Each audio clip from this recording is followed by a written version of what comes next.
Nous allons ouvrir la séance et je donne la parole à notre secrétaire de séance, Philippe Breil, pour faire la synthèse du procès-verbal de la séance sur la chirurgie du foie modérée par Henri Bismuth. C'était un programme extraordinaire et si Henri Bismuth avait voulu encore affirmer combien la chirurgie hépatique constitue l'aspect le plus noble de la chirurgie digestive, il ne s'y serait pas pris autrement. Il suffisait de lire son résumé, car il a pris en premier la parole à la recherche du lobe perdu. J'ai pensé à un moment qu'on allait retrouver une nostalgie des années proustiennes, et j'en ai eu la confirmation après mon repos hebdomadaire, quand j'ai ouvert le Figaro, et que j'ai vu qu'il était écrit que même Proust avouait ne pas toujours comprendre ce qu'il avait écrit. Et en lisant ce résumé, c'était extraordinaire cette description anatomique qu'a faite Henri Bismuth pour commencer et qui a lancé le débat. Communication anatomique, physiologique, embryologique, où on a mélangé la terminologie des lobes, des segments, des résections, dans un sens devant, derrière, de tous les côtés. Et à la fin, première question de Bernard Launois, qui a synthétisé cette communication. Écoute, il y a bien un poumon droit et un poumon gauche. Pourquoi ne parle-t-on pas de foie droit et de foie gauche ? Bon, on a bien rigolé et ça a duré très longtemps. La deuxième question passionnante a été posée par Philippe Boutelier, qui a rappelé combien le travail de Claude Quinault était celui de toute une vie. Et tout le monde s'est félicité que cette terminologie soit maintenant adoptée de façon universelle. Pietro Magno a pris la parole et a refait une nouvelle communication anatomique sur les segments qu'il a transcrite et qu'il faudra consulter dans les mémoires de l'Académie. Daniel Geck a répondu à la question que nous avons tous posée. Où est le lobe perdu ? S'agit-il du segment 9 ? Henri Bismuth a répondu de façon totalement péremptoire. Le segment 9 n'a jamais existé, n'existera jamais. Il n'y a pas de segment 9. Daniel Cherki a pris la parole pour répéter combien Quinault était devenu universel.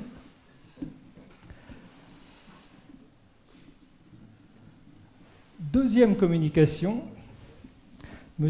Andriani était venu de Buenos Aires pour parler de l'anatomie du secteur dorsal du foie et de ses voies d'abord.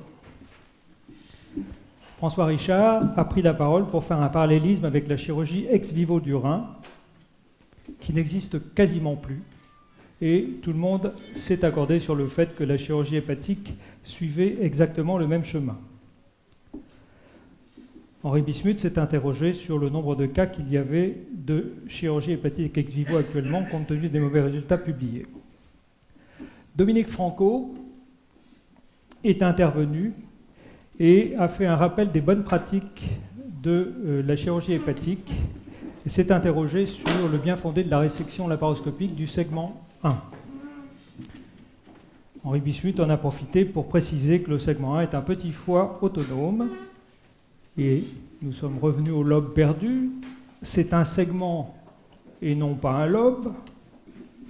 Le lobe codé, c'est plus que le segment 1. À gauche, il y a le lobe de Spiegel. Au centre, une position para-ombilicale. Et à droite, le processus codé. Extraordinaire, l'anatomie du foie. Daniel Cherki a fait un commentaire qui est très intéressant pour les progrès de la chirurgie laparoscopique hépatique, c'est qu'il a précisé que la résection laparoscopique du segment 1 qui au départ n'était pas considérée comme extirpable en célioscopie, l'était devenue et de façon beaucoup plus facile en raison des angles de vision. Nous avons eu un commentaire d'Henri Bismuth. Troisième communication, l'équipe de M. Barroso de Lisbonne. Alors, on est là. impact de la résertion portale dans la chirurgie des tumeurs de Klatskin. Il y a eu un commentaire d'Henri Bismuth, des questions de Daniel Jeck, Pierre Magenot, d'autres commentaires, Barroso, Cherki, je suis moi-même intervenu. Le problème était de savoir s'il fallait faire des résections veineuses, s'il fallait les faire en premier, s'il fallait leur associer des résections artérielles. Tout le monde s'est accordé pour dire qu'il ne fallait pas faire de résection artérielle et que si on faisait des résections veineuses, on pouvait les faire en premier. Communication suivante, Daniel Cherki nous a exposé son expérience personnelle des résections hépatiques par laparoscopie. Alors, c'est lui qui a initié ces techniques et cela a donné lieu à beaucoup de questions de M. Andréani, de M. Barroso et un commentaire d'Henri Bismuth. Le principal sujet était de savoir si les techniques laparoscopiques augmentaient les indications de la résection des tumeurs bénignes du foie.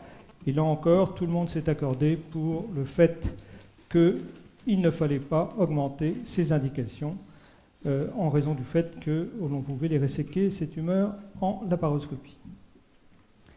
Enfin, dernière communication, Monsieur Alden Dimitri est venu de New York nous parler du robot, de la robotique en matière de chirurgie hépatique. Et là, nous avons eu un débat passionné avec des questions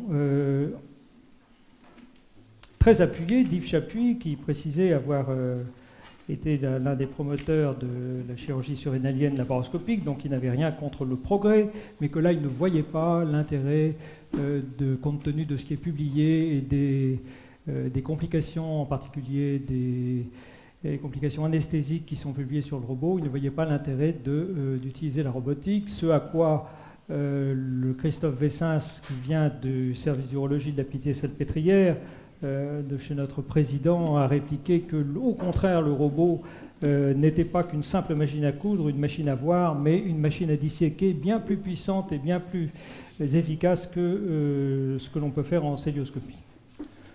Enfin, M. Barroso a interrogé violemment l'orateur pour lui demander s'il voyait une seule indication qui ne soit pas possible avec la chirurgie ouverte ou la laparoscopie et que le robot pourrait réaliser. Bien sûr, pour l'instant, nous n'en avons pas trouvé. Enfin, je me suis permis de faire un commentaire sur le fait que chaque nouvelle technique apportait un bienfait aux techniques précédentes et que c'était peut-être comme ça que l'on progresserait en chirurgie. Je vous remercie.